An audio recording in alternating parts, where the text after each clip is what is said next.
and the secretary's report. We won't be able to do the committee report.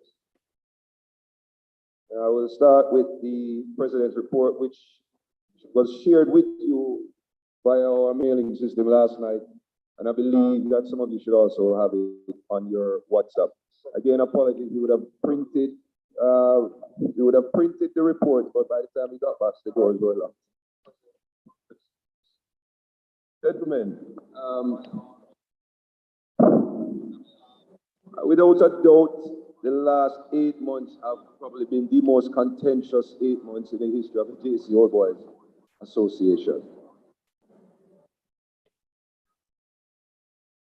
Notwithstanding, the 7.5 years before that were, in my humble estimation, some of the most generous, helpful, giving actions by JC Old Boys that I have ever seen.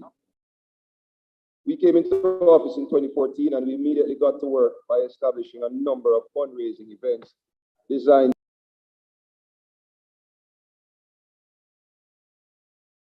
When we took office, there was the dinner, the Carlton Alexander Award dinner, and not much else.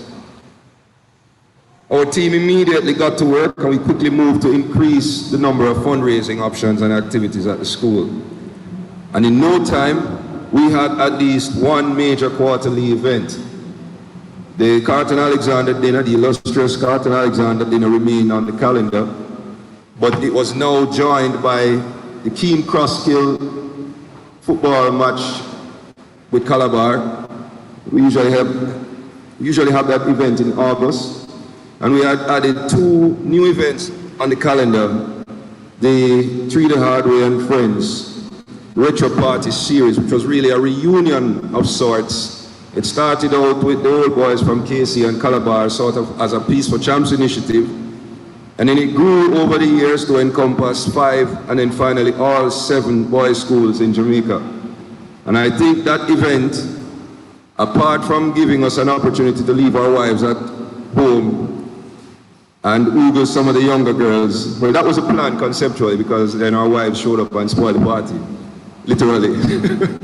But that event really, apart from being a good social event, I think it really sent an important message to the country that the old boys, the very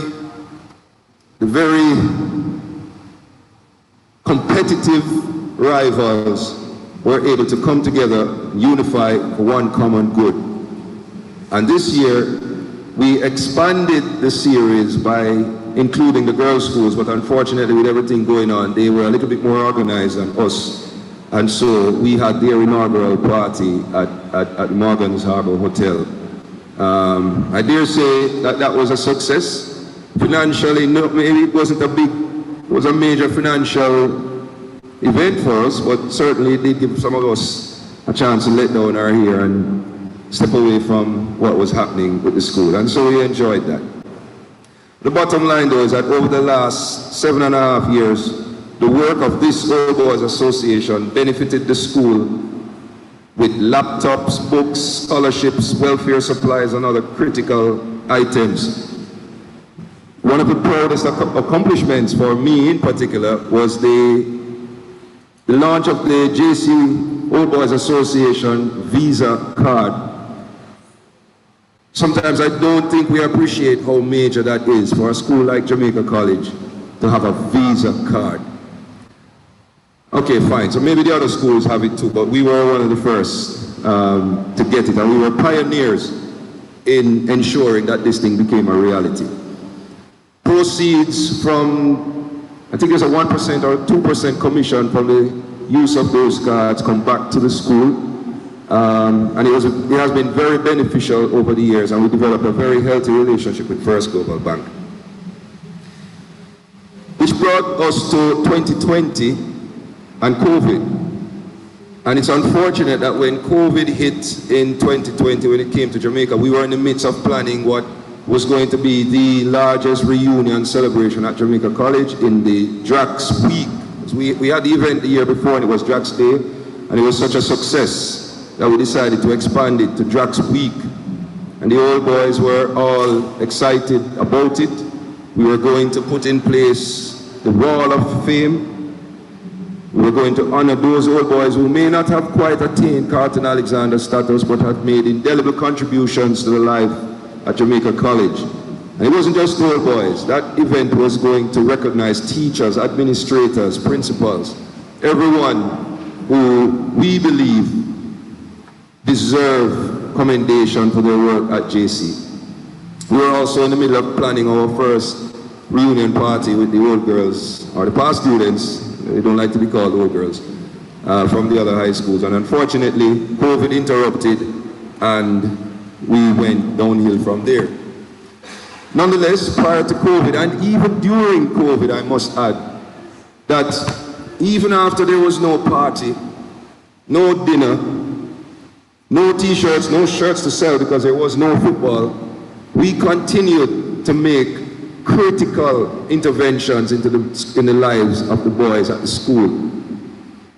We continued to support the boys with data, laptops, tablets, care packages, face masks, you name it. The JC Old Boys Association continued to work during COVID, even though our income had dried up. And one day, someone had this wonderful idea that if we took the uniform center under our control, we might be able to keep the lights turning and keep the engine spinning at JC. And if I knew that that decision would lead to this, I probably would have shut down the office and we move away. And we come back when COVID has subsided. But, like the true warriors that I have on my team, Noel Brown in particular, we got together, we drove and we met with each supplier, and we brought them to JC, and we made arrangements, and we set up tents, and we hired people, and we were once again able to keep the wheels turning at Jamaica College. In fact, I don't want to preempt my treasurer's report, but Colin will tell you that the big mistake we made from an accounting and business perspective is that we gave too much and we were earning too little. So how did such an organization like this suddenly become the pariahs, the outcasts, the rejects, the mob, the angry mob, being led by, I guess I'll be Monster-in-Chief, being led by Basil Jarrett, to the point where we can't even meet on the campus? How did this happen? How did we get here? My lawyer spent almost 3 hours with me earlier telling me to be very careful what I say here. And so I'm not going to give you that story as to how we got here, because much of it has already been said and much of it has already been talked about. The question is, where are we now? Someone described me as the greatest existential threat to Jamaica College that there ever was. Bear in mind, we just come out of COVID that killed millions of people. I'm worse than COVID. Yeah? That's me. How did we get here? From long days and nights in the old boys' office, trying to keep things moving. As I was putting this report together, I was thinking about some of the old boys. Clayton McEwen comes to mind. Old boys who we've lost along the way. If I said, Clayton, I need to put up some posters in Papine on the light post. No said nothing, Basil, we did it. When we need to repaint the gym, clean up the school, go to stadium and make noise. And look at where we are now. I've been coming to JC since 1986. It's the first time I'm in this building. How did we get here, gentlemen? I think that's a question every one of us needs to ask. How did we get here? And search your conscience, because you know how we got here. And you know your role You know your position, you know your views. Search your conscience and tell me that this existential threat that we now face in the Jcoba versus the Jcoba Limited sits well with you. That's not my decision to make. I'm gone. And I know that somewhere right now fireworks are going off. I'm gone. The question is, what do you want of your Jcoba? To maintain your independence, your right to determine your future. Or would you rather hand that over to a select few?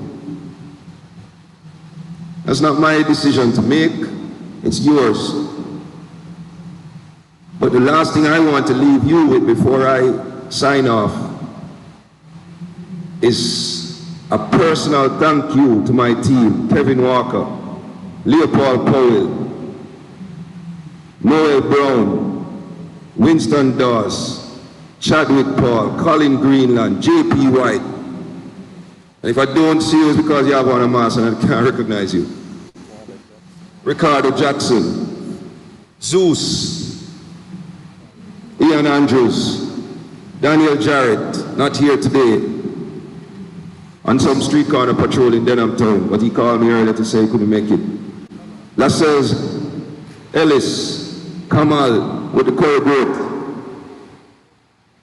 These have been the guys who have been keeping the wheels turning at JC. These are the guys who've been described as cronies, mobsters, and all sort of unmentionable names. Why? Why? I can't answer that question because I don't have time to spend another Friday in court. That concludes my presentation, gentlemen.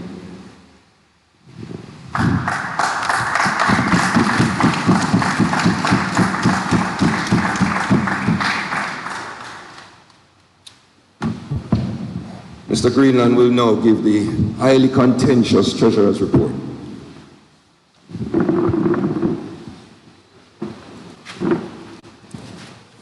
Thank you, Mr. President.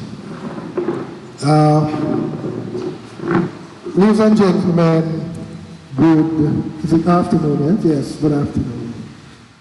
I want to thank you all for taking time out of your either a golf game or whatever you do on a Saturday to be here. I'm from the old school, so I believe in observing protocols.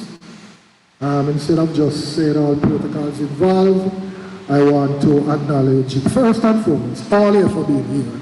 Secondly, various stakeholders from the school committee. I see members of even the board here, big respect Eddie, as a board member. I don't know if any members of the trust and the foundations are here, but last but certainly not least, all members of the GSC Board Association executives.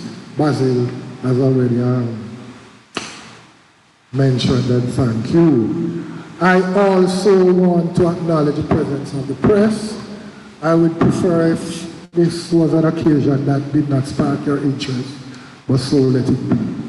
Let me try and be brief, ladies and gentlemen. I'll try not to go verbatim or is it verbatim based on the matters to cover. But I'll start with an introduction to say the report is submitted in the capacity as the treasurer, and I really consider it an honor and a pleasure, a privilege to serve my beloved alma mater, cognizant of our school pride that implores us when we are called to serve, let us serve with gladness. The period reported on was fraught with challenges dominated mainly by the current COVID pandemic. Basil mentioned some of the details there, that has ravaged the entire globe. Notwithstanding these challenges, the current executive, supported by the collaboration and support of the wider Jamaica College family, home and abroad, endeavored to ensure continuity of Jcoba's activities with commitment, resolve, and dedication. To all concerned, please accept my profound thanks and appreciation. Attached to this report are the audited financial statements presented by the external auditor, Mr. Henry McDonald, Chartered Accountant. Now, ladies and gentlemen, The President already submitted online what I consider a draft of the audited financial statement. I'm going into more details why it was delayed unavoidably, and but I think I need to tell you that when you hear the obstacles we had to overcome to get these things, I mean visits to the auditor's house, late night calling, WhatsApp. This morning when I was driving out of my house, he called me with the notes, which I insisted on getting. This treasury report could not be Basil's submission online because I worked till about 3:30 in the morning to complete it because we had just got the audited reports the day before, for reasons I will tell you. The Jcoba encountered various challenges, and this report hereby concentrates mainly on the challenges that affected Jcoba's finances, which are important. Thank you. Important in reviewing the audited financial statement for the period captured above. These include the following. Not hearing. Are you hearing? Forgive me, I have some health issues, so I don't want my nerves to, so I have to have a certain posture. But forgive me, I'll try and ensure better clarity and quality. The challenges included the following. Accounting function. It is important, gentlemen, to acknowledge that historically, because of our limited resources, Jcoba has operated without an accounting department, no accounting software, and no clerical services specifically assigned in accounting functions. In addition, the only paid employee in the association or administrator, we all know Noel Brown, has been assigned additional duties by the acting principal. A lot of people don't know this, which understandably has adversely affected his administrative responsibilities, particularly in accounting matters. Accordingly, we had to implement systems and controls substantiated by the relevant documentation designed to accurately record, authorize, review, and secure the details of all transactions of the association until the independent auditor comes in. And of course, we're going to use a qualified chartered accountant. It is also very important, gentlemen, to acknowledge that the extended time, effort, and complexity required to complete the audit of Jcoba's financial statement for the period indicated were unavoidably incurred since the review necessitated covering multiple accounting periods. Those of us who are accounting and management persons here who understand financial statements and what is entailed in an audit, each accounting period has hundreds up to thousands of transactions depending on the nature and size and extent of an organization. The auditor had to go back for multiple years. Another challenge was that based on the long period of inactivity brought about by the COVID pandemic, Jcoba's main fundraising activity, the annual Carlton Alexander Awards dinner, could not be held for the last few years. We could look forward after every Carlton Alexander dinner, whether it's $1 million, $2 million, whatever. That was what funded us. Then we added the other activities that Basil mentioned, the 3D hardware, and so on. Plus, in the dinner, our sergeant of arms, whoever he will be, will get up and get an additional pledge, whether it's $500,000 or what. That did not happen for the past couple of years because of COVID. So, other fundraising, the 3D hardware did not set, and the sad but incontrovertible reality was that the COVID pandemic made little or no fundraising activity possible. While importantly, our monthly expenses didn't go away, plus contribution to various areas of the school continued with great difficulties. I am a man who tried to avoid controversy, you know. The details of the services that we funded for the school are in the audited report. So the point I want to make here is that although your major income source dried up, the additional fundraising sources dried up, you still have to pay your administrator, you still have to pay a utility bill, you still have to contribute to the school. When the track man come, the football man come, the lacrosse, the whatever, the quiz man come, right? We have to pay.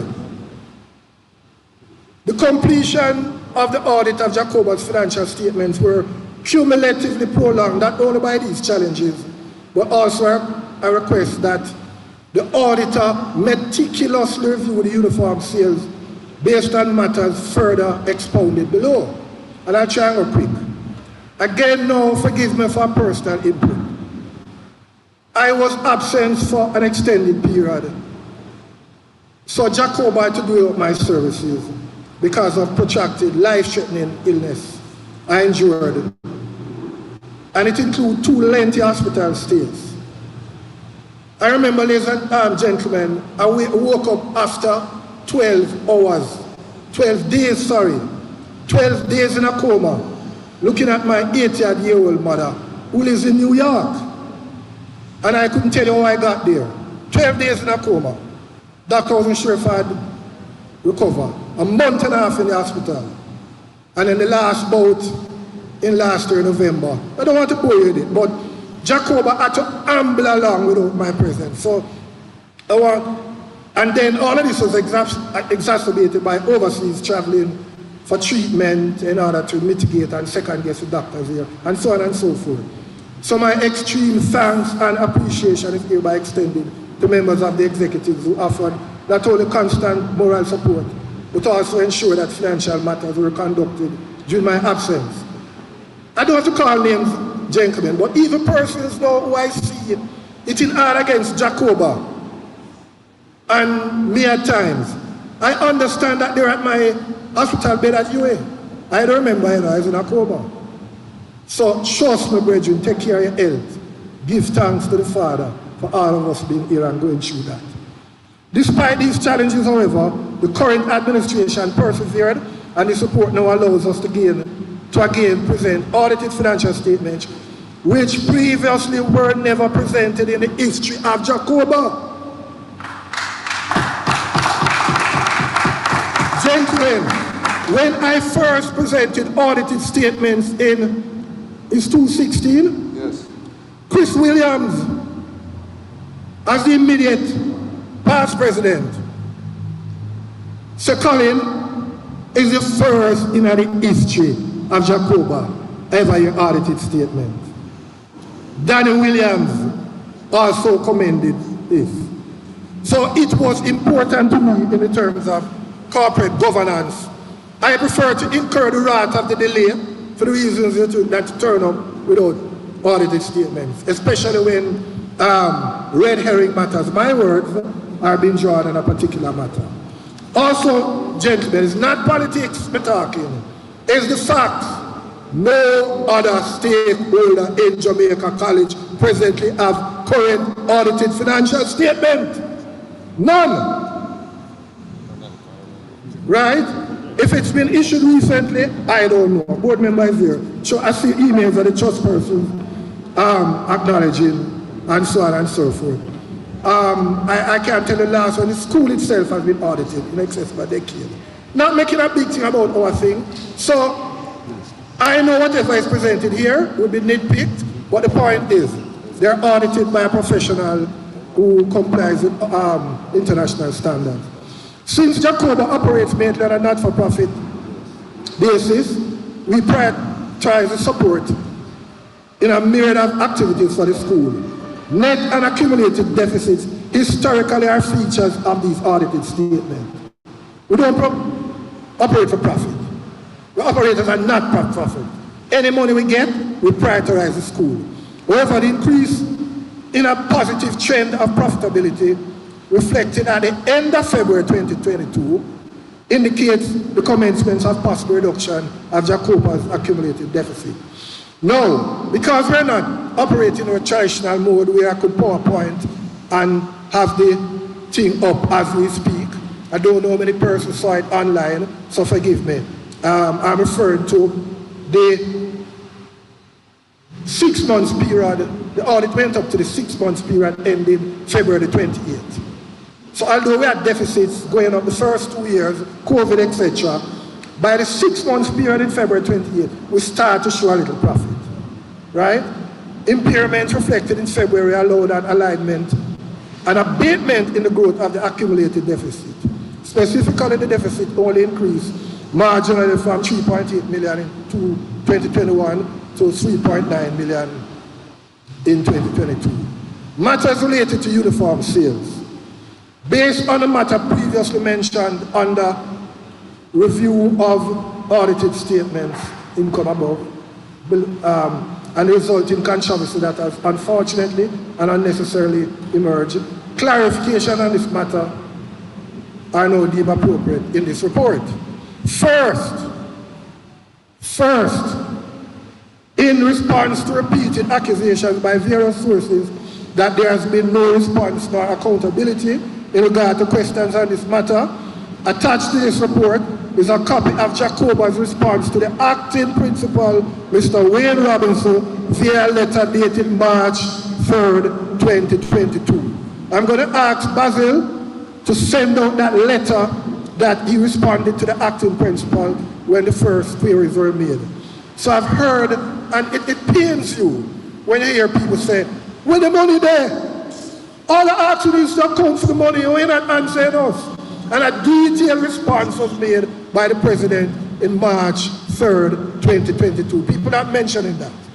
This letter, which to me, with the greatest of respect, is self-explanatory, refutes assertions made that no explanation were presented by Jcoba, no payments were made to the supplier, and no explanations offered for the use of funds earned from uniform sales. Details of the movement of these inventories were presented from the date they were received from Jcoba. Details of the payment made to the supplier, including its agent, Harwin Limited. Yes, I'm going there. Harwin Limited got paid on November 25th, 2020. Harwin Limited is an agent of the supplier of this controversial uniform account. Harwin Limited is owned and operated by 2 senior members of Jamaica College who report to the acting principal. No, I don't begrudge a man for a little business. I may have personal views. Say you should have prioritized your thing. As a public servant, I know I couldn't do the related thing as a public servant for 20 odd years because I come under the staff order. But if other man choose to do a thing, I leave that for others to judge. I'm saying we paid, including our payments to the supplier, was to an agent of the supplier to this company I named, controlled by 2 senior persons at Jamaica College, one of which, Noel is here, made a written request that the payment be paid to him. Right? So all of that is in the letter. A further claim that this payment to Harwin Limited is perplexing, as Jcoba received a written request via electronic mail from one of these officers to pay this amount to the uniform account. Because persons are trying to say, no, that money they get wasn't for it. We have a written confirmation of the request.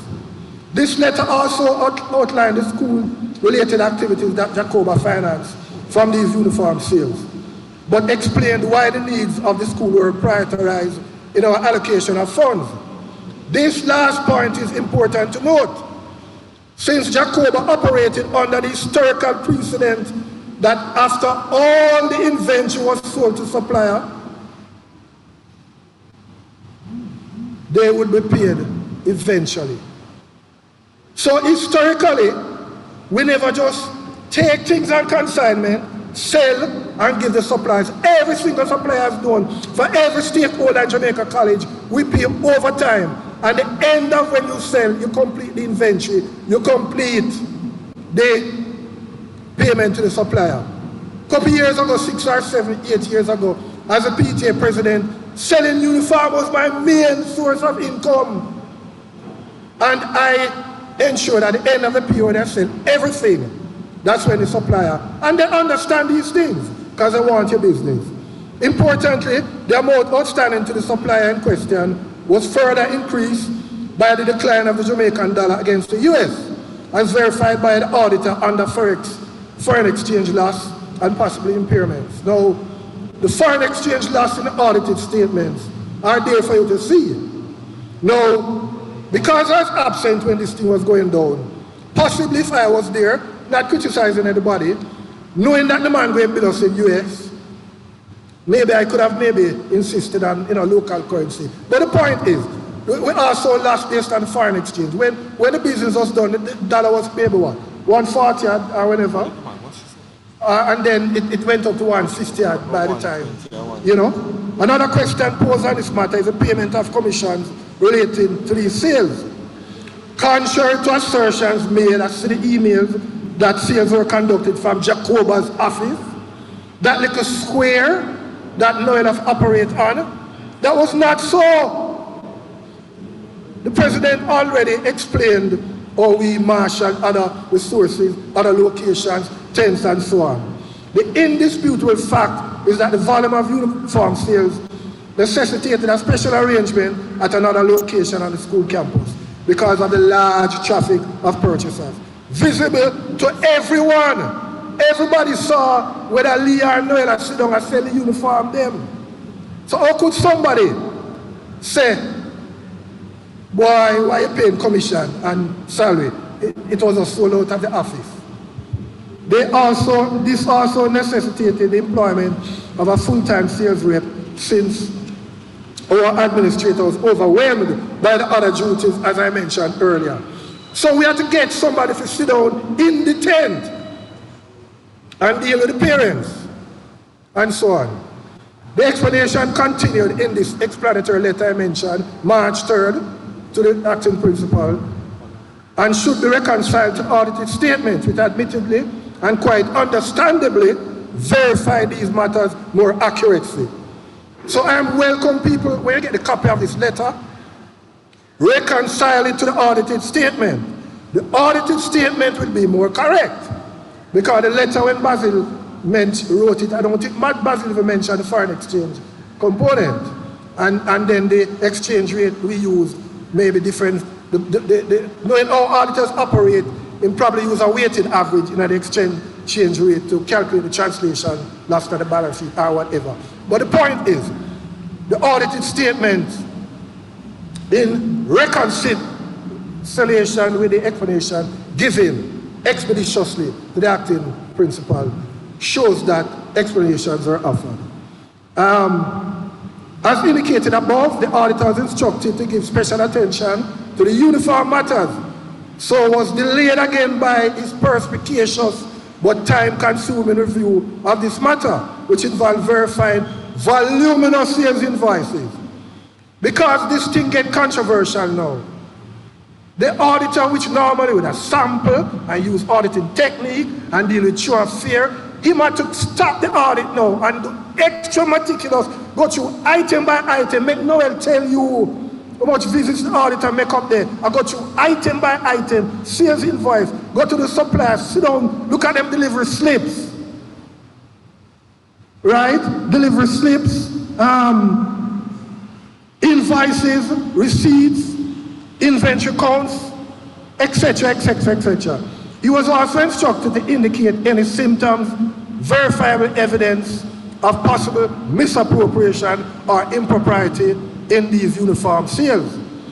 No such detection was reported after the conclusion of his independent checks.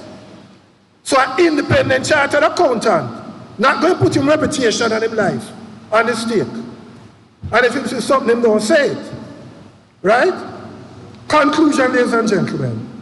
This report, with the attachments indicated, is now hereby presented in an effort to provide an overall scenario of Jcoba's financial operations over the periods indicated and to provide information, clarity, and transparency. My thanks are hereby extended. Sorry, I lost my thing. To all who contributed to this process, too numerous to mention. It is my fervent wish that the new administration will continue this unprecedented but admirable corporate governance practice of presenting audited financial statements to our school community. Others who have been vitriolic in their criticisms of Jcoba in finalizing our audited statements cannot claim to have presented theirs. Incidentally, when you get my report, I had sections for things like income, gross profit, net profit, asset financial position, which in the interest of time, it would have taken maybe another hour. You can look at that. The accounting period, as I said, ran from September 2019 to August 20, then September 2020 to August 2021, and the 6-month period ended September 21 to February 22. So the report of sections in detail break down the increase or decrease in profitability, income, gross profit with some analysis. It moves what caused the gross profit, cost of goods, and so on. Move to a modest, so on, net profit, assets, financial position, and so on. And that section, I said, the activities pursued in the school's interest weighed heavily on Jcoba's consistent with historical experience, as reflected in payables and accruals. Jcoba always have heavy payables. That's the nature of what we do. That's the nature of what alumni do all over the world. Continuing my conclusion, in wrapping up, it is my fervent wish that the new administration, and I hope to God is only one, this two Jcoba thing, and that is going there. The new administration will continue this unprecedented but admirable corporate governance practice of presenting audited financial statements to our school community. And I mentioned those who criticize can't say the same. I end, ladies and gentlemen, service to Jamaica College family has been a great honor and pride to me personally. And I consider it a labor of love and dedication which has characterized our great school legacy. When I look on your faces, I know you share the same sentiment, because I know most people here. Despite being forced introducing my future contributions based on ill health, I will continue wherever possible to assist in any way I can. It is my hope also that my two sons, who are also college men, are inspired to contribute to the best of their abilities to help the continued development in our great institution. Best wishes and God's continued blessings to all, and I repeat, all stakeholders and other members of Jamaica College's family. Fervent opus in campus. Thank you, Doctor.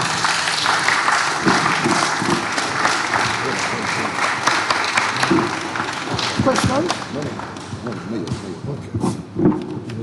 Check the battery. Yeah, man, if there are questions. No, sit down.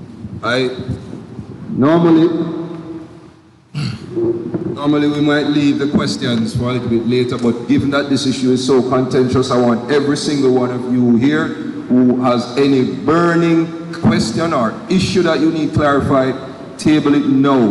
When we sent out the audit late last night, and the reason it came out late last night was because at 4 a.m. Noel Brown and myself were at an accountant in standpipe bringing down more receipts because we wanted the thing to be as meticulous as possible, because we know the scrutiny that this thing is going to come under. So this is your opportunity, gentlemen and ladies, because there's some ladies here. This is your opportunity. Whatever you have, burning issue you have with the audit, speak now. Please. Thank you. Wait a minute, long time.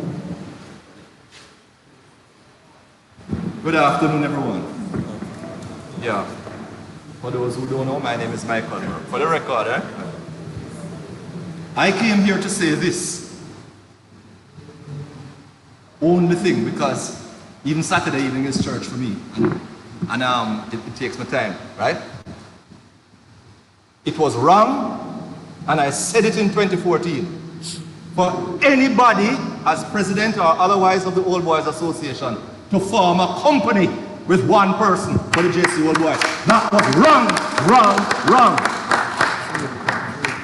And the whole idea, I suspect, behind having a company is that once the money comes in, it is perfectly legal for them to do as they like with the money because it is a company and it comes to the company. That is what was wrong about it. That is what is wrong. No matter what is said, the whole of it started with the saga with the former principal who became Minister of Education. No matter who says it wasn't that. Because the board at the time was wrong, I think, in my opinion, to continue his principalship after he became Minister of Education. Right? And therefore, everything started from that. If that did not happen, nothing else would have caused a problem. But I am not going to take any sides about uniform or this or that or the other, because the truth is I'm listening to everybody. What I think is wrong is this whole idea of forming a company. The only thing that I can suggest is that this association that has been going on from 1908 should form whether a friendly society or something so that every member of the Old Boys Association is equal. And that all the funds that comes into everybody. I can't say cooperative because a cooperative would have to be a business. But a friendly society does not necessarily have to have a business, as I understand the law. And I'm hoping, and what I'm saying is that I am hoping that all of us who would like to see unity, all of us who would like to have a treaty to see unity at Jamaica College, we must insist on one thing. One thing only. If there is to be unity, that company must be abolished. That company, what's the right term when the company goes out of existence? That company must be dissolved. That's the only thing that will bring about unity. It should never be in the hands of one person. It should never be in the hands of one person. There was a time when we were trying to bring Jamaica College for everybody, because we know our history that it was an elitist school once. And unfortunately, the very children of the people who got a chance to come to Jamaica College are the same ones who tried to return the school to an elitist situation. A statement attributed to one person, I asked him about it at the meeting in 2014, but I did not get an answer, was this. The Old Boys executive apparently at the time was trying to create a situation where they could create a breakfast for the JC boys who need a breakfast. And a statement attributed to somebody in authority, somebody I might add with a black skin, was if any boy needs breakfast to come to Jamaica College, then he should not be at Jamaica College. And that person sits on the board of Jamaica College. No, it doesn't.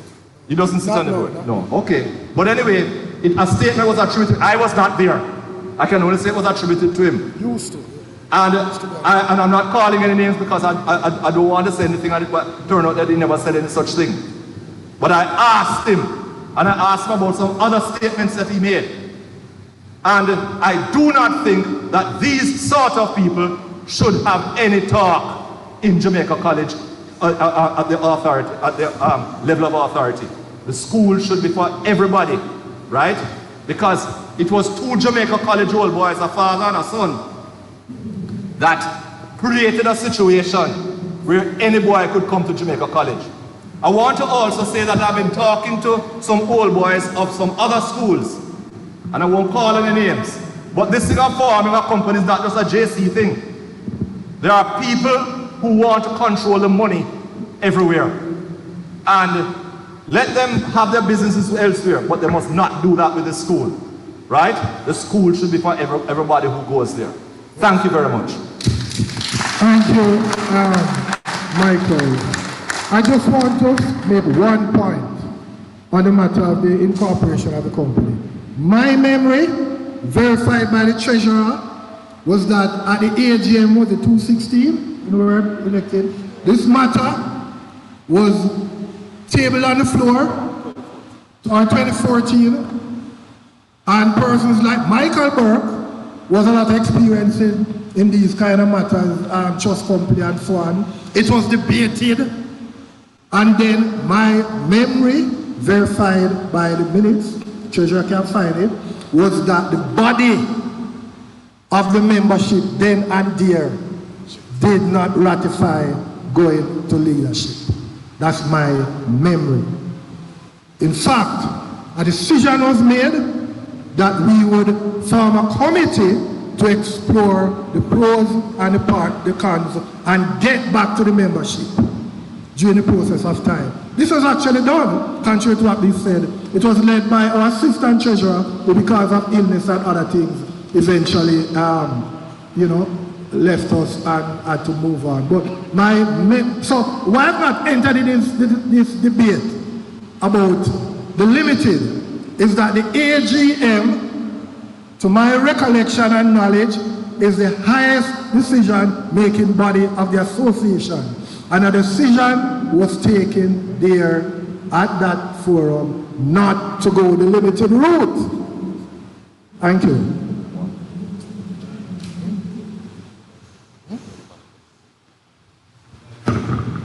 All right, I just have two quick comments.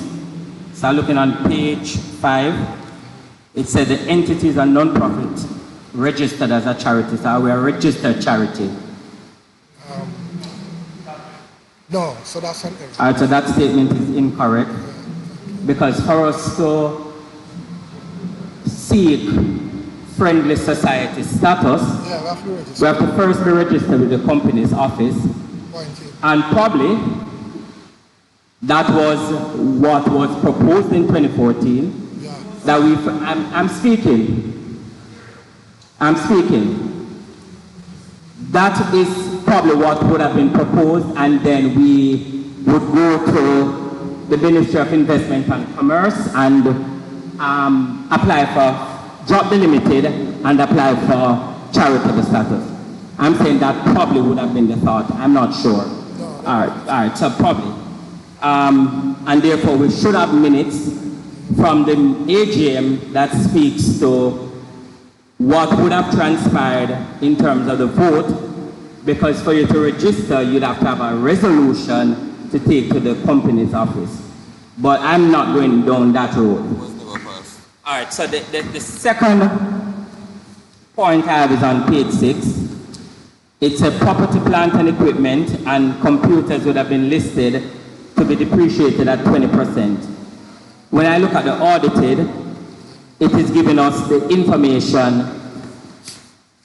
at cost, and we would have received these computers in 2017, and if we were depreciating at the time of write-off, which is February, we're writing off 110, which is the cost of the computer. Something is wrong with that fundamentally. So if you can just shed some clarity on that. Thank you very much. Mr. President, come deal with this matter. We're still taking questions on the...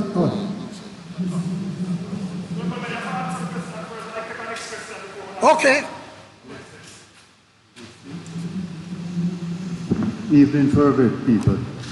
You're right. We GAC in 1969 or 1970. I'm so old I don't remember when. Thank you very much, Pablo. My classmate. Hear what happened to me now. I'm not into the whole political figures and the kiss cat and thing. Right? I am saying from the bottom of my heart, my fervent heart, I have been ashamed of my school. I have been ashamed of what has been happening between Basel and the other, and I'm just talking. And I am ashamed of what has been happening between Basel and the board members. I'm ashamed of what some people are putting on the internet as representative of a Jamaica college feeling. I am ashamed because when I stand up beside Lindley Headley, my good KC friend, and Neville Oxford, that great KC footballer, and when I talk to people like him, like them, and they are not laughing, but they are saying things about KC, which was the next school I would have gone to, God knows. I love KC. But the point is this, when that happens to me on social occasions, I feel bad for JC, because what? It don't make no matter to nobody who still put out the crap every striking day. You go on the internet and somebody has put some kind of thing which is just derogatory about another fervent man. Gentlemen, here up now. Call the man, brethren, come make a drink a beer. My friend have an apple tree at 4 Latham Avenue. Big shade underneath that we can eat our food. Make we talk about this thing. Where it has reached now, gentlemen, has gone too far. Too far. Make whatever happen after today. Make whatever. I don't even know about pre-election and all them things, you know. That is confusing to me. Gentle people, I get 11% in maths. I'm happy. I got a good mark. But I'm proud of my 11, so my here got 8. But you know, see where you right coming from. And nothing to the whole of this little technical this. I'm a photographer. Yes, Mr. Allen, one love my brother, a great photographer over there. I've been told I have a good eye, but I don't calculate things well. You know, get the point? Cut the crap. Let us done. Whoever win, whatever win, let us, as Michael was saying a while ago, the intent has got to be unity at Jamaica College. If another set a word after this meeting, and the next foolish one, the two want to come in like, people out there vexed, we don't know. God no, people out there vexed, we don't know. I am serious. Big man, them vexed with how the school showing itself right now. And all the KC friends, them are laugh at me. Anyway, good people, one love, one fervent love, let us all live in unity when this is done. Please, make the whole of us go for JC. Everyone with 100 and something we are here now. Go just make a drink a liquor now. And just sit down and chat some foolishness. You can't come. See one man back out already. Foolishness Paul, haul your ass up there. That's all I say. One love people, one love. Thank you. I've made just an update. We'll address the matters regarding the limited and... Gentlemen, I know that traditionally when we come to a forum like this, we sit amongst each other as brothers, and there's a certain level of integrity and honor that we respect, and therefore we are free to say whatever we want. But we live in the age of technology and we live in the age of lawsuits. Let me remind you that the press is here. The press is not here to catch somebody. At least I hope they're not here to catch me. But we invited the press here because we have nothing to hide. We've shared our audited results with the press. They are free to scrutinize it as everyone else. And so I want to just remind you that there are additional eyes here, and I view the press as our friends, but again, things can get misinterpreted and misreported, and I don't want to see any of you on the bench with me this week. All right. I believe Devon had a question, had to do with depreciation or something like that. Devon, on the matter of the JCOBA versus the charter status and all of that, that is an agenda item. We'll just deal with that there. Yes. Isn't correct? What's the statement? Oh, he said that. Okay. That issue is going to be dealt with under JCOBA versus... That issue is going to be dealt with under the JCOBA versus JCOBA Limited. But you had also asked a question about depreciation on computers. Colin, if you could address that. First I want to make a general statement. as I said, we got the first draft 2 days ago, right? And then I got the notes to the accounts while I was driving to this meeting. For the reasons I explained extensively of the challenges involved, we have not had to sit and gone through with a fine-tooth comb. Now, I can't answer for the auditor. My personal preference is to have taken time to digest in detail and deal with all these matters before I disseminate it. But I think the president was driven by the exigencies and the urgencies and the controversy of not having an audited statement. So I will look back at that, my brother, right? I don't have the notes in front of me here, and address it accordingly. And any other matters, it is my view that the auditor probably worked with what should I say, a template that in these sorts of audits would normally assume charity. So I will follow up on these things. Any more points? Any more points? Yes, sir. No, I tell you, look at it and get back to you. I just want to know if any members here from the board. Are there any members? I would like to ask, what's your name, sir? I'd like to ask you, is this an illegal meeting? Huh? You can't tell me.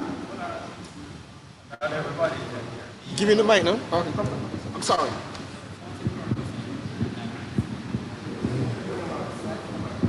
My response to his question was that I don't know. I have no idea. It's not something that I have any expertise in or being able to answer that specific question. Thank you, sir.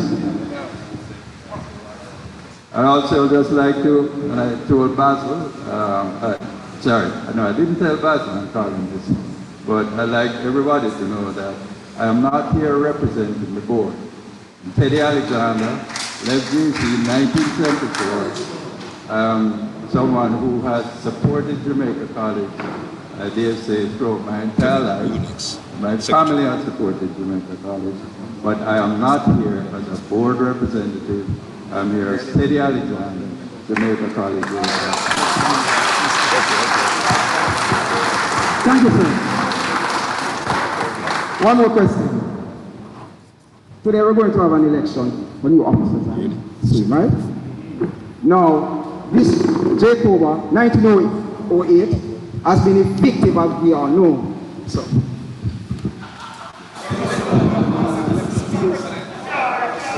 let me speak. So, I try to keep the man out of jail. Hold on. Any person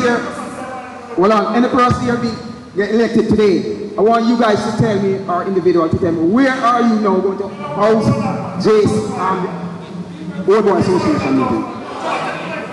Okay? That's the question.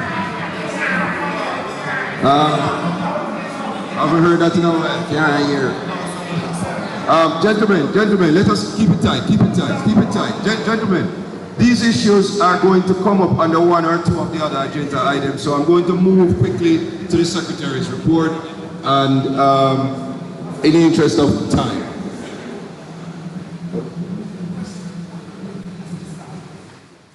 The next agenda item is the Secretary's report.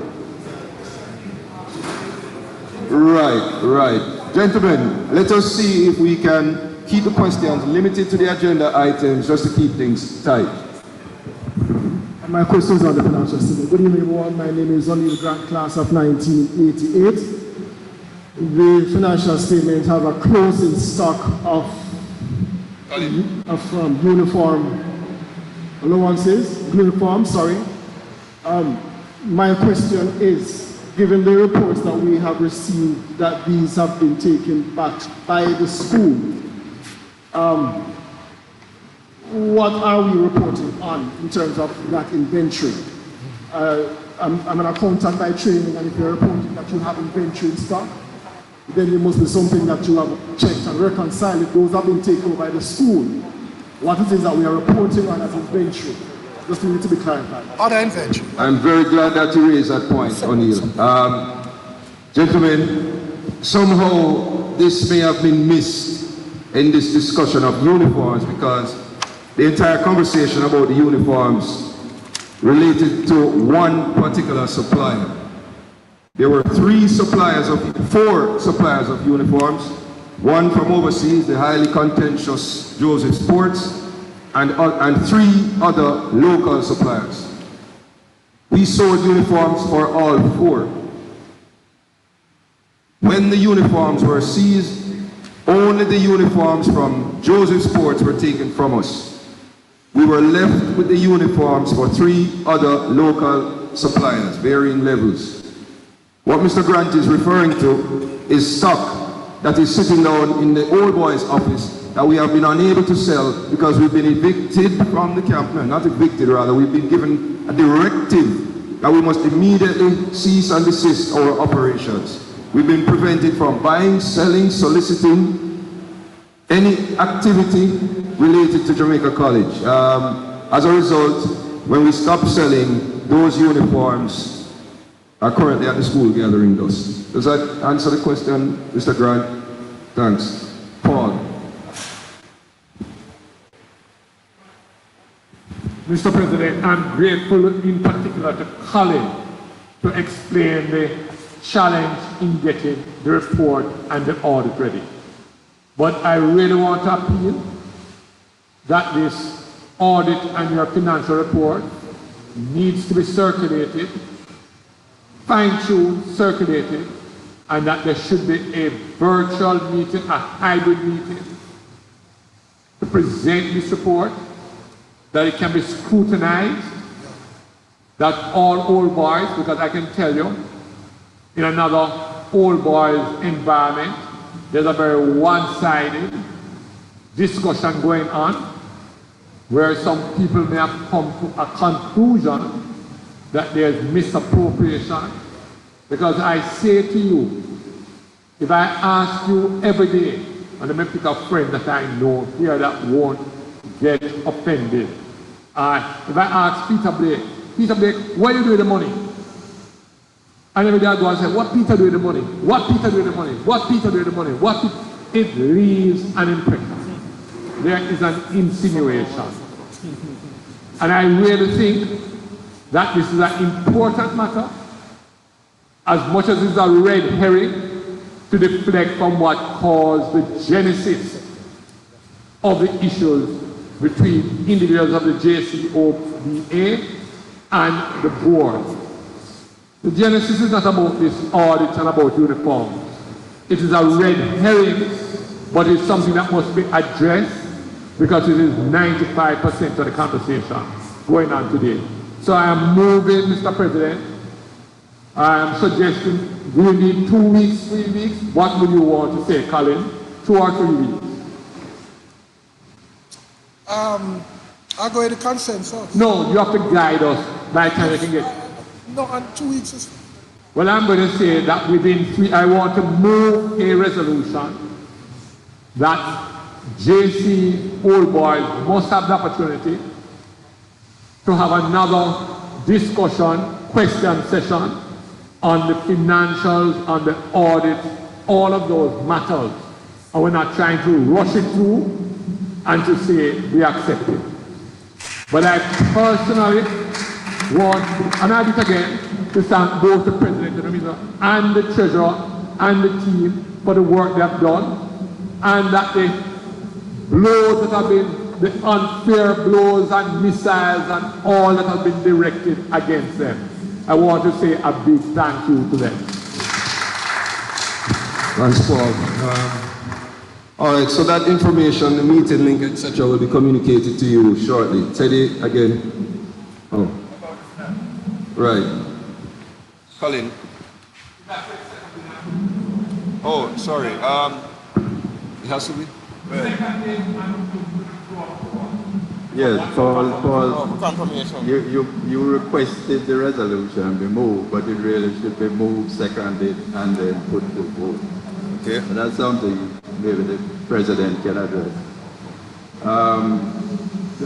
Just a comment, Carl. It's kind of following on, and maybe it might even be a precursor to what Paul has requested, which is that, as you said, you got the first draft for the financial statements, and I noticed that the statements have not actually been signed by, I guess, what would be officers, the relevant officers.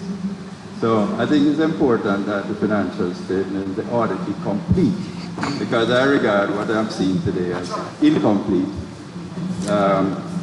Maybe a first draft or so, but the audit should be completed, signed off by, I guess it would have to be yourself as the current sitting treasurer, and not other relevant officers.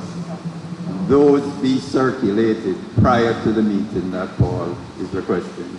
Because what we're looking at today, is devoid of notes and so on. So there's a lot more that needs to be done before that meeting is held. Actually, Teddy, let me just clarify. No, it's not devoid of notes. I suspect that you didn't get the final version that we pushed out earlier today. I just downloaded from the link that was put in the notice. So all I'm seeing are a couple of statements with reference to notes, but I don't actually see any notes. Right, but we sent them out by WhatsApp earlier to check with Chadwick. It's just that you didn't get it. So Chadwick, please see to that Teddy gets a copy of oh, they're not signed either? Teddy, why don't you make a laundry list of things that you need, and we'll see to it that we cater to you. Now, I would like to just thank Teddy and go further. That at least 1 week before that meeting, that the full documents be presented, a copy of the auditor's report, the treasurer's report, and then we have a hybrid meeting for those who want to come physically, but to allow all the JC family who want to join virtually and ask questions and make us get that matter completed. So I would like to move the motion, Mr. President. Oh. Excellent point you made, Teddy, as an experienced businessman in corporate governance. I want to say, gentlemen and ladies, that it could have been a situation of experience trumped, what should I say, best practice, Teddy. Maybe the point wasn't fully understood. I got the first draft yesterday, Teddy, yesterday. It involved going camping at the auditor's house. And when he explained all the challenges in that report I went to, remember this man of other chance and so on. Then when he sent it, and I see other persons making points about pagination the right, immediately he saw it and knew the job. I would sign off on that, Teddy, and I would not have sent that out, but this is not mine to send it out, right? I think, possibly because of the controversy, it was felt that at least send something to the AGM. Secondly, when I was driving out today, he called me and said, Colin, have you seen the notes now? Right? And I stopped and I reviewed it. My point is, Teddy, you are correct. Now, I regard this sets of accounts and the corresponding notes as draft. And as an auditor for many years, I know oftentimes audited statements go over many reviews. Sometimes as minor as a typo. Sometimes as technical matters, as my good friend here point out, where the auditors take templates in their notes, like they assume a foolish chart or whatever, and just slot it in, and it ends up being corrected because they have different types of schools, some are charity or not. So I know, gentlemen, that audited financial statements require repeated checks and drafts. Now, I'm saying to you, Teddy, know that we have it, and we have the benefit of feedback. It will be meticulously resolved, and then sign off. Thank you. Are there any other questions relating to the financial report, or can we?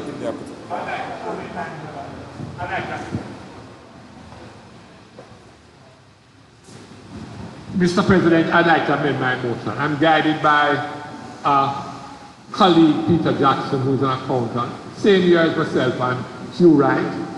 probably the oldest people in the room, the 1970 group.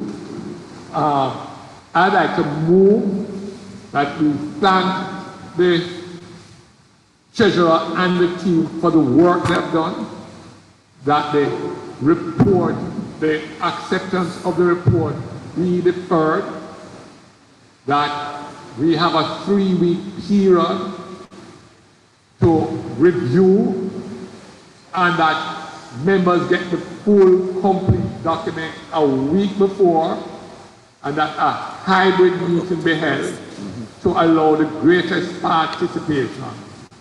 And if that is acceptable, I'd ask somebody to second it, Mr. President, and we put it to the Those in vote. favor of the motion? It has to be seconded. Seconded?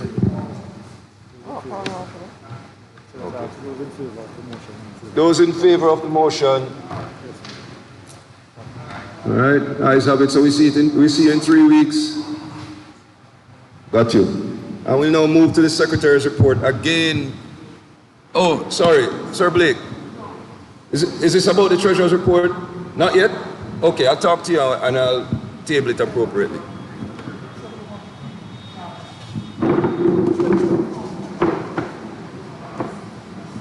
Thank you. One of the contentious issues with the uniforms, I'd like to know from the executive's perspective, is there any funds outstanding still to that supply? Yes, I can't remember the sum, but I think it was approximately $20,000 is outstanding to the supplier. We have written to the school and we've recommended to the principal that he return the inventory to us so that we can sell the uniforms to close the arrears and keep the business going. Schools work on a cyclical fashion. September is uniform sales month. The only reason we had such a spike in January this year was obviously because we're coming out of COVID. My thinking on settling the matter would be for the principal to return the inventory to us and allow us to sell the uniforms when school reopens in September. Right now, to my knowledge, the boys are already suited and booted, so I don't think uniforms are selling, maybe a shirt here and there. But generally, in preparation for September, to me, the logical thing to do would be to finish the business so that we can get along with paying the supplier. And let me remind you, gentlemen, that when we were operating the uniform center, we were operating a business. It wasn't a project that had a 1-year shelf life. It was a business that would go on and on and on, because thanks to Noel, we had put in place an excellent uniform selling mechanism. And with all business coming out of a pandemic, you're in the red. It may take you a couple of years to come out of the black, to get into the black. So I really don't see why the uniforms are sitting somewhere else other than the old boys' office and preparing for school in September. And another matter relating to the uniforms, the principal will tell you all of this. He had originally pitched the uniforms to be sold to the PTA, but the PTA was not effective. He gave it to the old boys, and the old boys were more than effective. He then takes it from the old boys and gives it to the PTA. On what evidence, on what basis? Oh, I forgot, because we had allegedly misappropriated funds. Kevin, please present the Secretary's report. Yes, afternoon, gentlemen. I have a brief.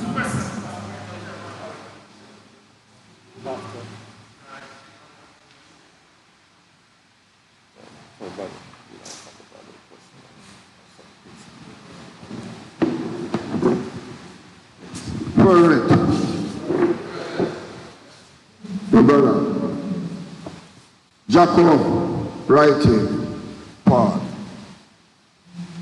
hard working, 8 years, good husband, respect.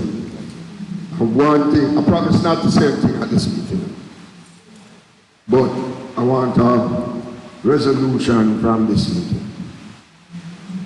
When the audit is finished, whatever process is adopted, whether you get back uniforms or you don't get back uniforms, the same.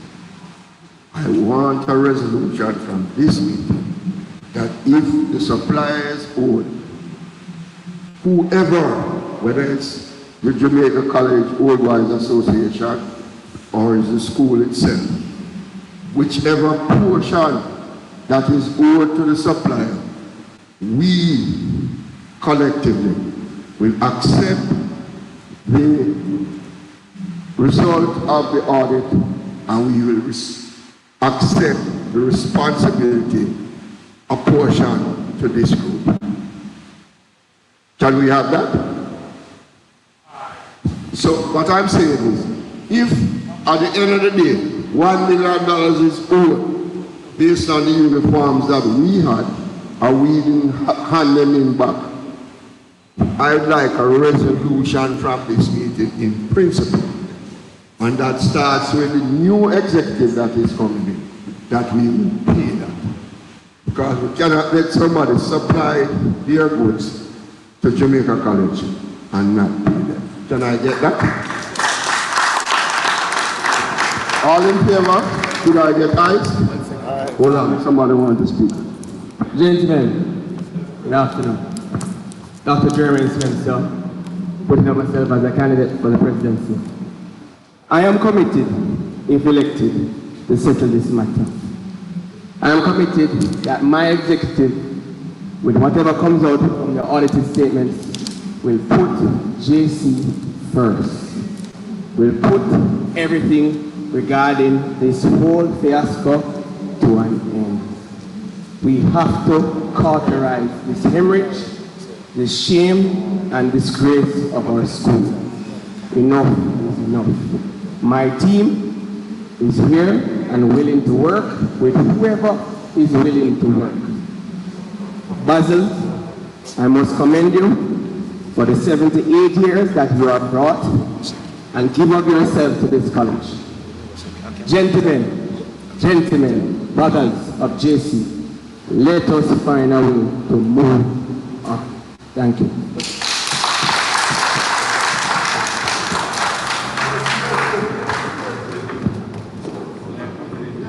It's campaign time. So, just a general no, gentlemen. The campaign time will come. It's not as yet, right? Where are we on the agenda?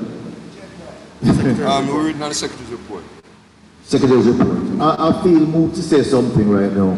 And regardless as to the outcome of the election, regardless as to who becomes the new Jcoba president, who is on the new committee, the bigger picture will not change unless we have a continuation of what is happening here this evening. This kind of involvement in the affairs of Jcoba and by extension the affairs of our beloved school is what is required on a constant basis. Not when it's a drama or when it's burning down, but every quarter we need to meet, because this is one of those situations where together we are going to be strong. Whenever you have the task to lead an organization based on volunteerism, nobody's salary is here at stake. The only obligation a man has to be here is the love in his heart. You follow me? But if we do not keep this energy, and if we do not attend to the business of our association, we will not be able to manage in the bigger picture. Do you all agree? Do you all agree? So gentlemen, I'm asking that this be the start of a new awakening in Jcoba.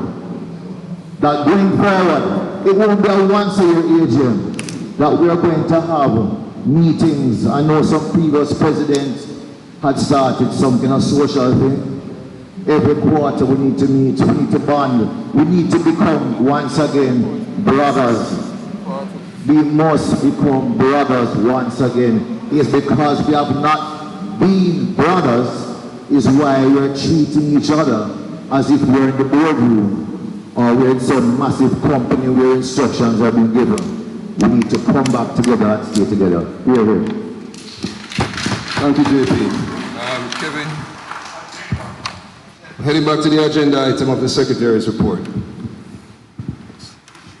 I am not going to be very long. I'm going to be quick with this thing. No, longer than 5 minutes. 5 minutes too short, same way. Anyway, in recent times, I've been hearing a lot of things going around about, the association and the limited, etc., etc. And people proposing that they are in charge of this very important stakeholder group. Now, the historical documents associated with the forming of this association stated that it was formed by the principal, and he was actually the first president. But the principal was the first president because he was a member of the Jamaica College Old Boys Association, not because he was principal, but because at that time, Old Boys Association members comprised of alumni and faculty. It doesn't have anything to do with the fact that his office of principal makes him in charge. He was just another eligible member, right? Obviously, throughout the years, that has changed because we don't see any more staff inside the Old Boys Association anymore. As it relates to the limited, in 2017 or 18, I was there saying to Mr. Brown, Noel Brown, how we have an association? Where is the constitution? It can't be found. I started calling a lot of persons. It couldn't be found. So I was directed to Chris Williams that he, as the last president of the association, should have an idea what the status of the constitution was. That was the first time I heard the word limited or saw the articles of incorporation for the JC Old Boys Association limited all the way in, I think, 2017 or 18, which means that it was non-functional, secretive, or basically non-existent. So I don't know where this controversy is coming from all of a sudden about this young organization that was hidden away with one signature and one sole owner. It's a farce. And anybody who wastes their time trying to become an executive member or president of that organization is wasting your time. It is a farce. If you are a JC Old Boy and you mean Jamaica College well, you will not contribute your time, your voice, or your support to that organization. If you're a true Jamaica College Old Boy, you want the school to progress and you want the Old Boy Association to progress. If you don't like the direction of the Old Boys Association, you can make representation, you can run for office. But to create another organization to displace the one that has been in existence for 114 years, to me, is tragic. It is almost, it's unsportsmanlike, it's ungentlemanlike. You can't win the game, so you change the rules. It's just ridiculous. Now, on another note, as mentioned earlier, we had proposed quarterly. The next thing on my plate, we haven't had any AGMs for 2018. Between, I think, 2017 or 2016 to 2018, we started keeping quarterly meetings because Kevin Walker, Secretary of Jcoba, was not comfortable with the fact that the General Assembly of the Old Boys Association met in a forum like this once per year. I thought, my opinion, can't tell me if I'm wrong, that the general membership should have a reasonable opportunity to have their voices, their suggestions, their concerns aired in a formal setting, not at a party, not at a money cup match, but in a formal setting where they can actually move motions through minutes to steer the organization. I don't know about anybody else, but I like consensus. I like different views and different opinions. I think the more the merrier. It's just in a structured manner, and you'll always come out on top. 5 persons should be able to have more insight and knowledge than 1 person. Usually, unless the 1 person is just in a certain environment where they have an absolute advantage. There's no absolute advantage here. We're all old boys. We all share the same concerns.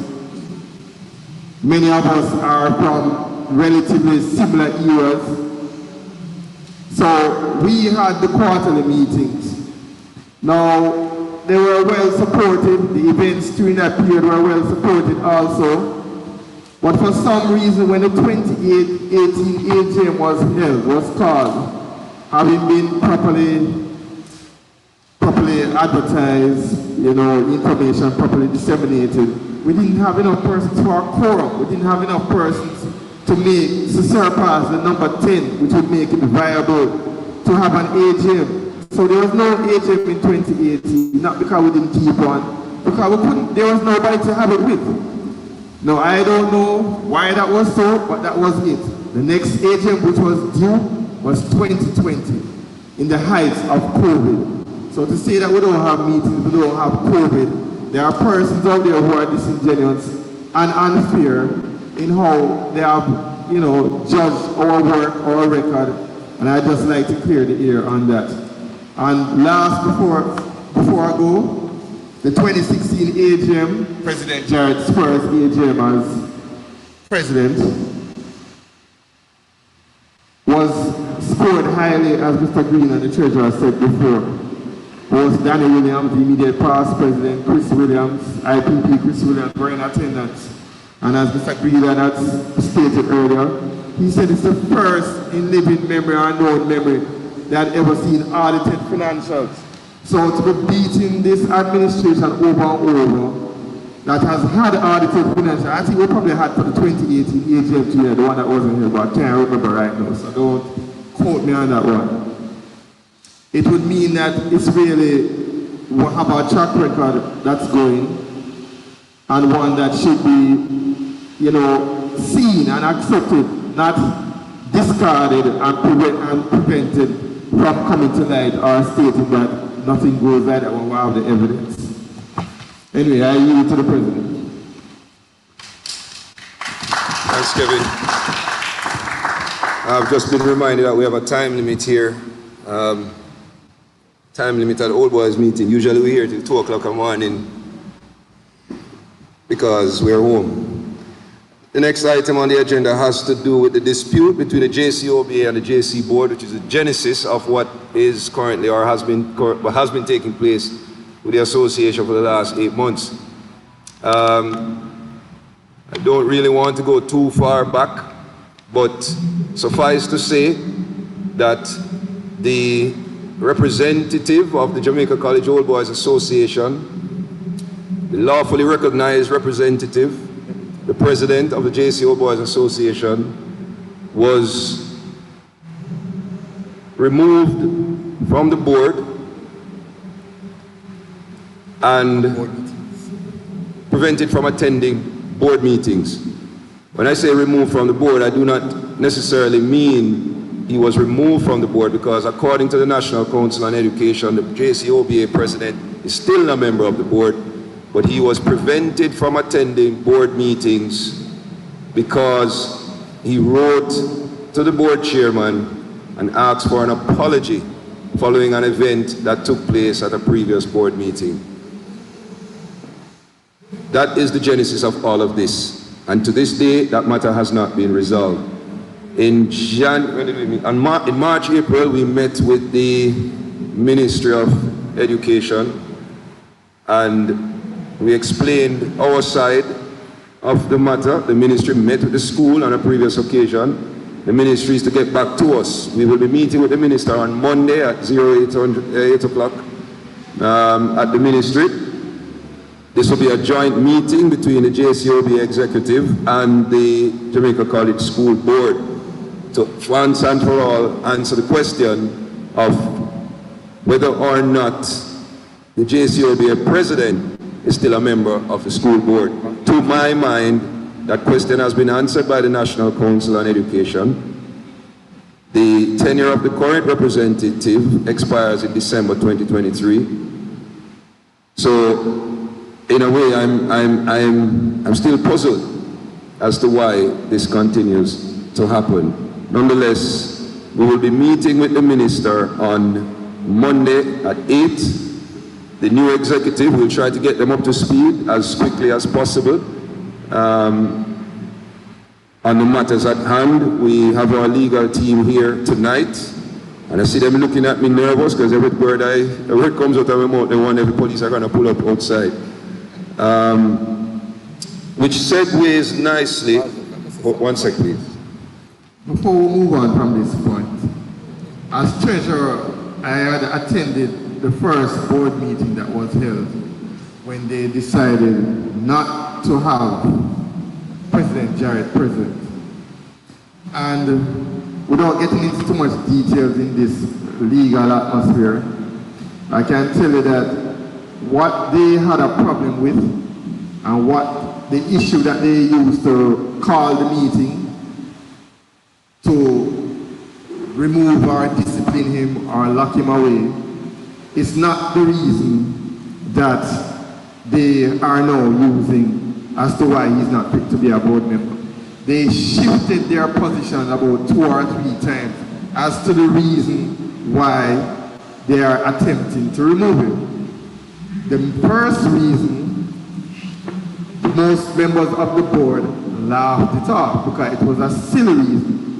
And I myself used the word silly in that meeting, right? So they shifted to something else. An opinion-based rationale as to why he's not fit to be on the board. In other words, if everybody on the board don't agree, they can't be on the board. It's as simple as that.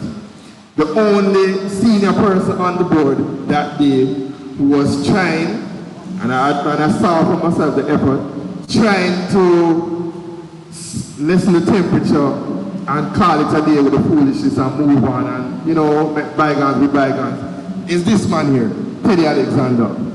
Right? He's the only person there, and it's probably one of the reasons why he's here today.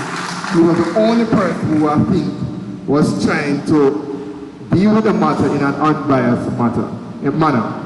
If you were present at the board and sitting here and talking about what transpired that night, you might not be as calm as I am, and you use other words and collection of words to describe the whole process.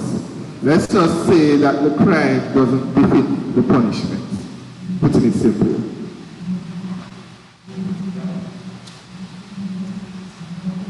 At the heart of the issue, gentlemen, is the matter of who has the authority to remove the JCOBA rep from the board. As Kevin alluded to earlier, there have been at least 2 or 3 different reasons. It started out with a disagreement between myself and the board. Then after that, it was expanded, the accusations were expanded to a number of old boys who had run for the PTA executive. They were also banned.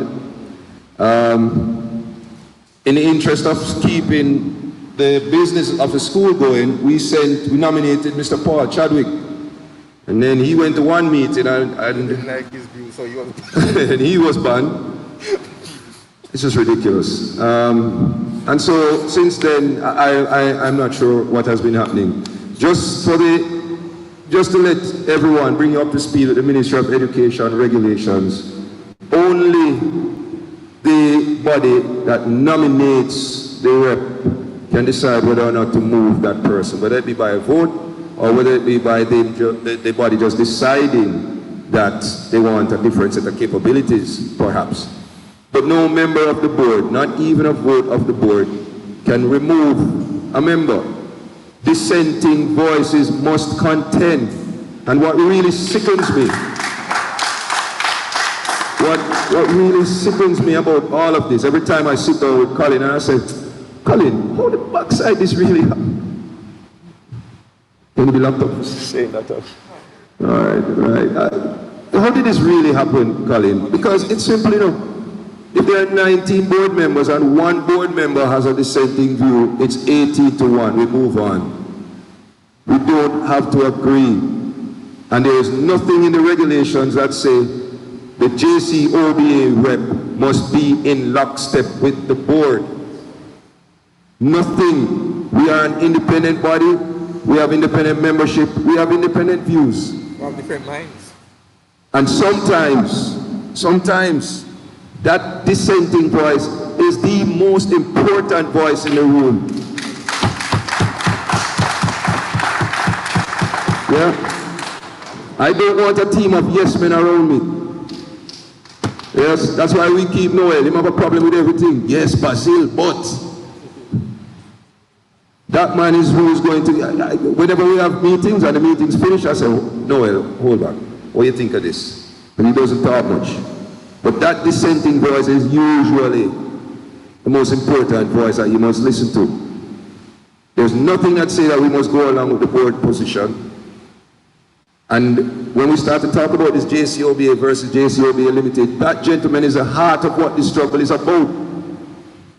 If you can't get the JCOBA rep to sing the tune you want him to sing, then replace the entire JCOBA with an entity that is under your control. That is what this is all about, which brings us, unless there are any questions on this, I would like to move to the next agenda item. Yes. Does the board or the trust have a term limit? I know that the board is required to have elections. I'm not quite sure of the intervals.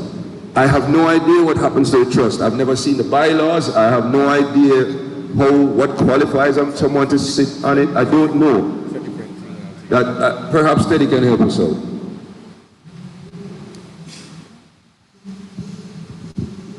The makeup of the board is to a great extent, I'm not sure who asked the question, but the makeup of the board is to a great extent governed by the education regulations.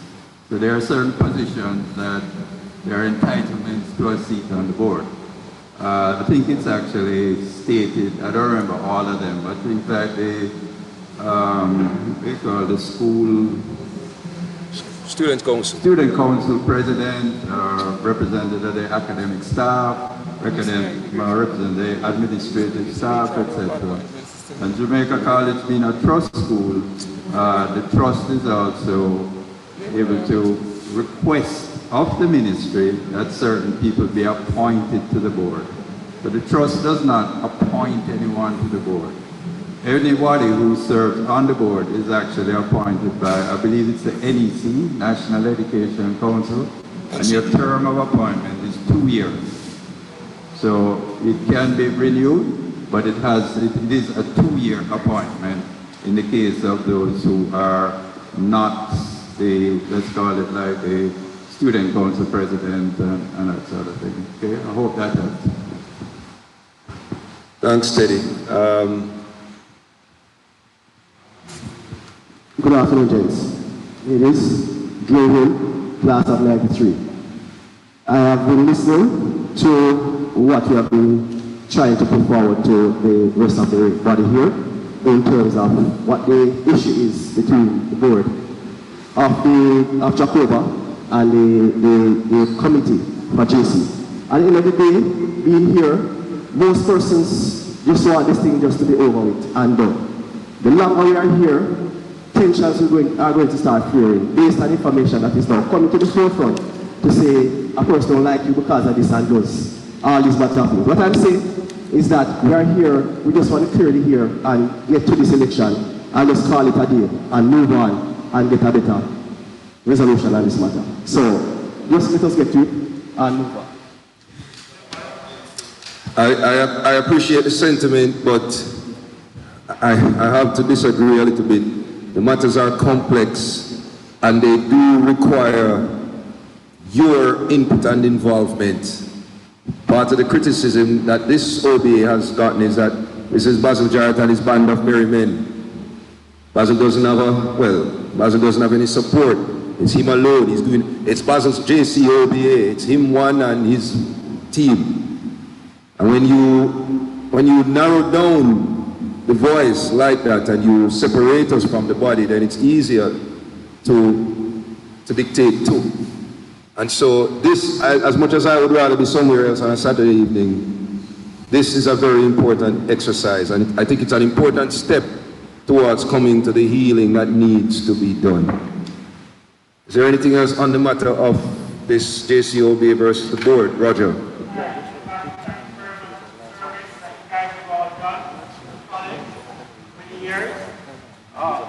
For 8 years, and for those who have done before, we're in a carbon neutral world. I don't know if it's hurt, but when are we going to have virtual meetings? But when are we going to have virtual meetings? I think almost every single association now, I'm the president of a couple of associations, and the meetings are virtual. So when is this proper association going to transition to virtual meetings? And I just want you to just touch on that quickly, or hybrid. But I can't see us gathering every 3 months as our members suggested, when we may be in Chilani, we will be overseas. So I'm making a fervent appeal, an honest appeal. I don't know if it has been touched on, but when are we going to transition to virtual meetings of Jcoba Limited Jamaica? I'm sure the other ODAs in Florida, in Canada must have virtual meetings because those countries are massive. There's no way we could function gathering physically. So one of the things coming out of the pandemic was the importance of the virtual space. So when are we going to align? Maybe it's not a question for you to answer, perhaps the new executive, but I just want you to have a comment on that, Sir Basil. Thank you. I'm surprised, Roger, because the last virtual meeting we had, you were the one who arranged it for us. No. The JC, we've had a number of meetings, a number of virtual meetings. Anyway, that's not important. The point, gentlemen, is that we have had virtual meetings. In fact, I know we've had virtual meetings because an incident in a virtual meeting is one of the claims being held against me. So I'm intimately involved with these virtual meetings. But to Roger's point, though, there's absolutely no reason why this AGM could not be streamed. However, if we were at the school, perhaps we would have been able to. When the executive met, we had agreed, and this can be confirmed in the minutes, that we would stream the AGM, but only those persons in attendance could vote. The reason we had to only allow voting to persons in attendance is simply because we couldn't verify who was in the room. And so I've heard persons talking about the JCOBA Limited is going to have their elections ratified and run by the EOJ. The EOJ has said they have no experience whatsoever with virtual elections. So come on, gentlemen. Anyway,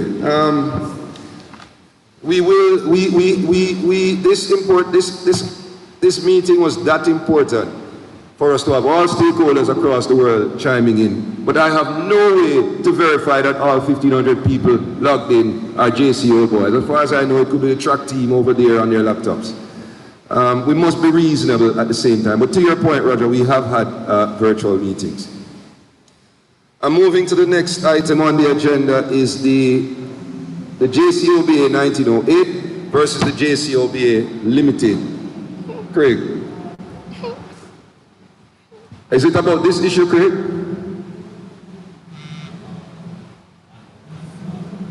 I'll go on, Bridget. Good afternoon, everybody. I think I know most of you and you know me. Yeah. I've sat by for years now and watched the division that has come about with Jamaica College. The hypocrisy, it has not been good. People that come up and say, we are one, when we're not really trying as individuals to be one. I think it's time that we all look into ourselves and on a serious level. We're all boys of Jamaica College. And somebody said I'm going to speak about Monaco. Yes, I am. Because I bled for this school. At a time when you were allowed to continue playing with blood. And it was because of the love for the school. Love that I think all of you share, or you wouldn't be here. You wouldn't be here. And all of this rhetoric, it needs to stop. The things that are going on in the media about our school, it needs to stop. Someone said to me the other day about this whole issue, and I said silence is best.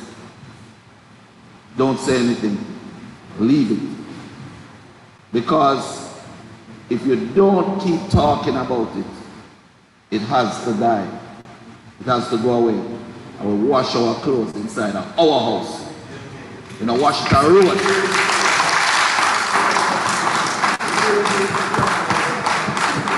So, whilst many of you might believe I am this angry, arrogant person, I simply just stand for what is right. And I think you all need to do today and into the future what is right. I have the utmost respect for Teddy, Sir Burke, all those senior people that led the way for us in the past. We're doing them an injustice. I grew up hearing that name, Teddy Alexander. There are many who have gone on and are dead now that paved that way for us. There's a reason why they said they named the school after the country, Jamaica College. Fix it, Bertie.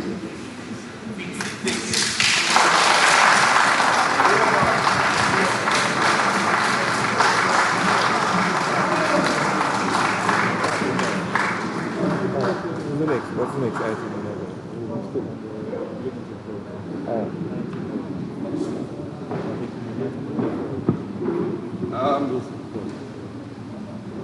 All right, the next item on the agenda has to do with the JCOBA versus JCOBA 1908 versus JCOBA 2013, JCOBA Limited 2013. Before we begin the conversation, gentlemen, and it is very important that you decide here tonight what you want to do, because there's a lot going on about what was said in 2014 and what minutes aren't correct and what minutes have been signed and a lot of back and forth. Tonight, and I'm happy that tonight we have a much bigger turnout than 2014, because you this evening, you're going to determine where we go with the JCOBA vis-a-vis the JCOBA Limited. As we start the conversation, however, it's important to remember why this is being done, gentlemen. The intent here is to create a limited liability company, transfer it to a charity, which we have no issues with, but then to have that entity be placed under the control of a select few. And that entity will be able to determine who represents us on the board. That's what this is all about. So in your discussions, the conversation doesn't necessarily need to be about the benefits of a charity versus an association. We know this. Everybody knows this. That's not the issue. The issue is, how do we go forward? Do we allow this JCOBA Limited to subsume us and turn us over to that authority? Or do we say to the JCOBA Limited, return the JCOBA to us and let us complete what we started in 2014? That really, to me, are the two options on the table, and I'll open the floor for comments.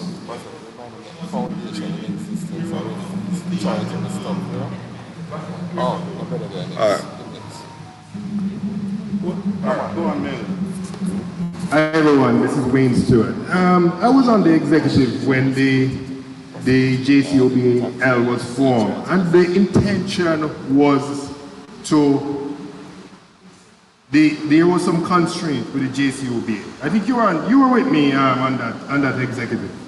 So it wasn't really to create a divide. It was really to transcend the JBO into that. Agreed. But what it is being doing now, I can't say why it is being done that way. But back then, the rationale was for it to be more productive, whether it be for tax purposes, whether it be for persons who need to do tax write-off with their donation. That was the intention. So this body was supposed to be merged into that body. What I think happened, there wasn't a proper handing over or transformation of this body into that body. Now, what it is used for now, or what is being used for now, I can't speak to that. You understand? But then it wasn't a bad intention. It was to make this body stronger and better. Agreed, Wayne. Absolutely. Agreed. And yes, I was there when the conversations we were putting the conversations out that it would strengthen us. We just had an issue with one particular part of the proposal. All right. Good evening, gentlemen, and whoever ladies are here. Good evening. So, in all honesty, I think the whole push on the Jcoba Limited thing is because the current exec of the Old Boys Association refused to relinquish the association itself. No, so the limited is being pushed to basically, so it's a matter of who. So it's not a Jcoba issue, right? This is an issue between the board and specific persons. Jcoba can move on with a clean slate, but we need, first and foremost, a new exec in place after today, and that new exec, because what has placed us in this situation, because I am sure that Jcoba exec and the board were cool at one point, but something went wrong. I don't need to know what go on, right? Them can sort out that Jcoba needs to go on because the boys are suffering. Yeah. Right now, we can tell you the boys are suffering because boys are at the school that are not being mentored. I have a boy there right now, he's graduating this year, and I have another one heading there. So GSC is suffering. We need to move on from this, guys. We need to put a new exec, and an exec that is independent of the whole thing.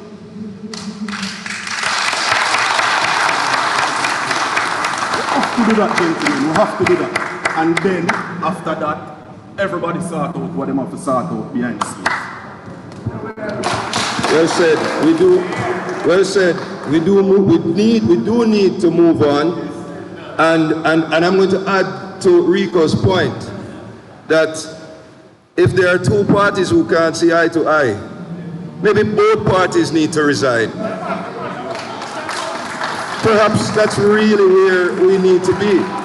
Yeah, I put it to you that after tonight,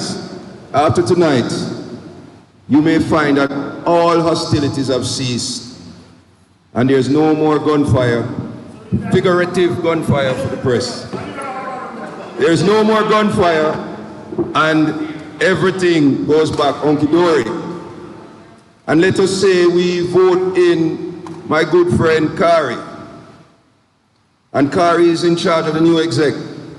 And things are nice and bubbling, and for 7.5 years, Kari is the greatest thing since sliced bread. And Kari is putting on parties, he's raising funds, he's mentoring, he's supporting the school, he's doing what he's supposed to do, and everybody is happy with Kari. In fact, they're so happy they don't even come to Kari's election, because they say, Kari, keep doing what you're doing. And then Kari goes to the board meeting one day and steps out of line by expressing something that is not in favor with